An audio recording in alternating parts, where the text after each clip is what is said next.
Hello, and welcome to Around the Political World with John Rothman. I am your host, John Rothman. If you're a fan of the show, make sure to hit the follow button on the top right of Apple Podcasts, Spotify, or wherever you are listening at this very moment. When you hit follow, leave a review or share an episode with a friend. It helps other people discover the show, keeps us going, and as I like to remind you each and every day, it expands our base. Well, tomorrow is the big day. No doubt about it. The election has arrived, and millions of Americans have voted. Interestingly enough, I understand it's about 70 million people who've already voted in anticipation of the election. And when I stop and think about it, in 1960, Kennedy received 34 million, Nixon received 34 million. So, interestingly enough, combine those numbers, and more people have already voted before the election than voted in the entire election of 1960.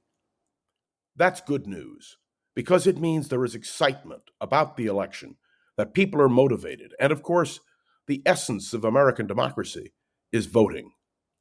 But now I want to talk to you about a real question. Are we voting for or against? And I ask the question because when you walk into the voting booth, or when you vote absentee, or when you mark your ballot and mail it in, however you vote, it really is a question of how you feel, not how somebody else feels. So, in reflecting on whether we're voting for or against, here are a few thoughts. Many people that I know are voting for. They're voting for Kamala Harris because they believe in her. They're voting for Kamala Harris because they believe she will protect a woman's reproductive rights.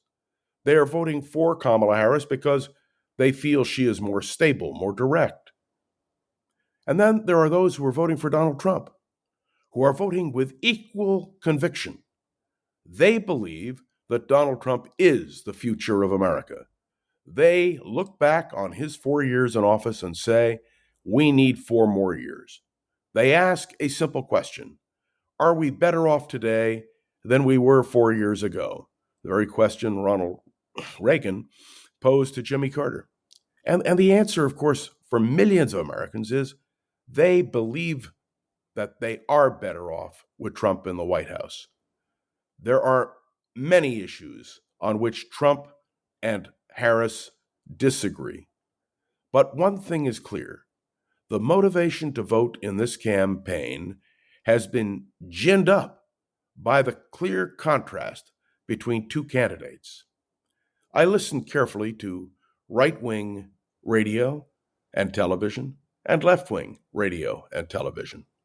And what I've learned, which we have discussed in the past, is two separate visions of America.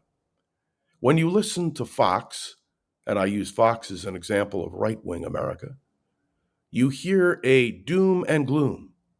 If Harris is elected, catastrophe will inevitably follow. That the only answer for the future of America is the election of Donald Trump. That if Donald Trump does not win, America is finished. You've heard them say it. And of course, the most interesting comment of all is that Donald Trump's election will ensure the future of our country. Contrast that with Kamala Harris voters. Most believe that the election of Donald Trump to a second term would be an unmitigated disaster for our country. They believe that democracy is on the line. They believe that a woman's reproductive rights are on the line. They believe that the future of our country hinges on Kamala Harris winning the election. In other words, there are two separate, distinct worldviews. Now, if you believe the polls, well, it's very close. I've looked at the Iowa poll, which shows, much to everyone's shock, that Kamala Harris is ahead by 3 points, a statistical dead heat, but nonetheless, it is a place where no money has been spent, no campaigning has been done, and yet we know something else about this campaign. There is a demographic change. We are hearing that women are voting in overwhelming numbers. Iowa is a great example. generally a conservative state, yet women are turning out in vast numbers. If an army of women vote in large numbers in this election, Donald Trump is in big trouble. At least that's the conventional wisdom. On the other hand, Donald Trump is counting on the fact that men are going to vote in larger numbers, and he's focused on turning out the male vote. In the end, we don't know who's going to win. We do know that everything depends on the ground game. Who turns out the most votes?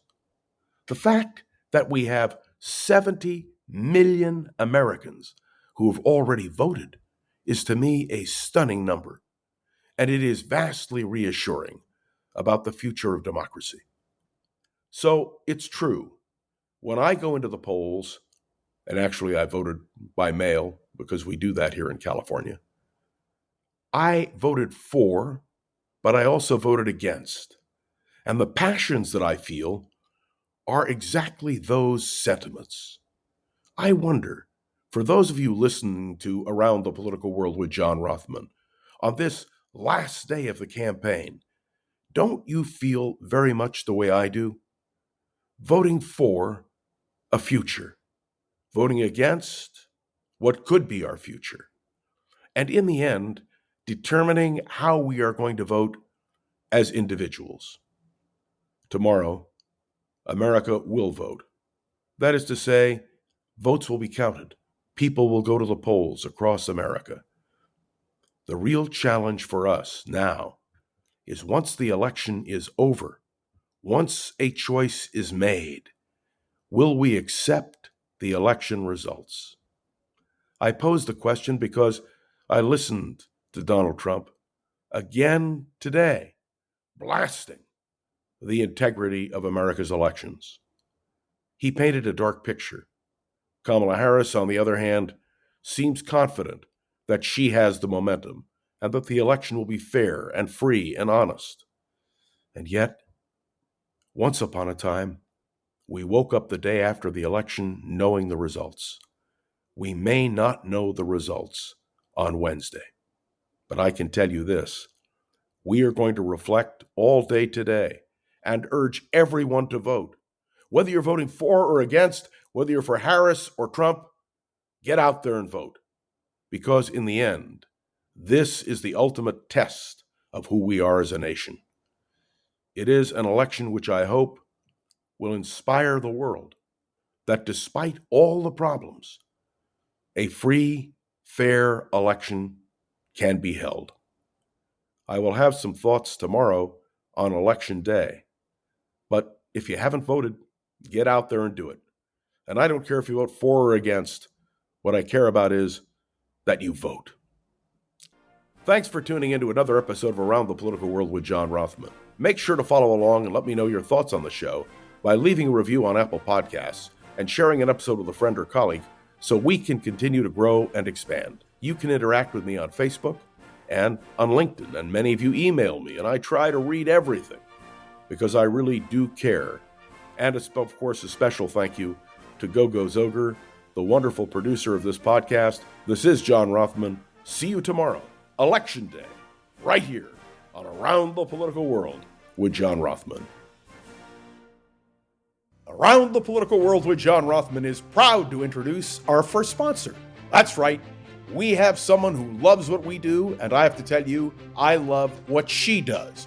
Be Bold America is produced by KSQD, and of course, the person who leads us through these great discussions is none other than Jill Cody. She's an author, a radio personality, and she does one heck of a job of putting into focus major issues, from protecting democracy to our climate. Let me tell you, the topics on the podcast are serious. It's not for the faint of heart, but that's to say, the show is for all of us. Be bold in America. In an election year, what can we do to increase discussion, debate, and the rest? I'll tell you what we can do. Listen to Jill Cody as she exposes all of us to the issues. You can tune in on Apple Podcasts, Spotify, YouTube, or wherever else you like to get your shows. So this is John Rothman, delighted, pleased, thrilled to endorse Jill Cody's wonderful program, Be Bold America.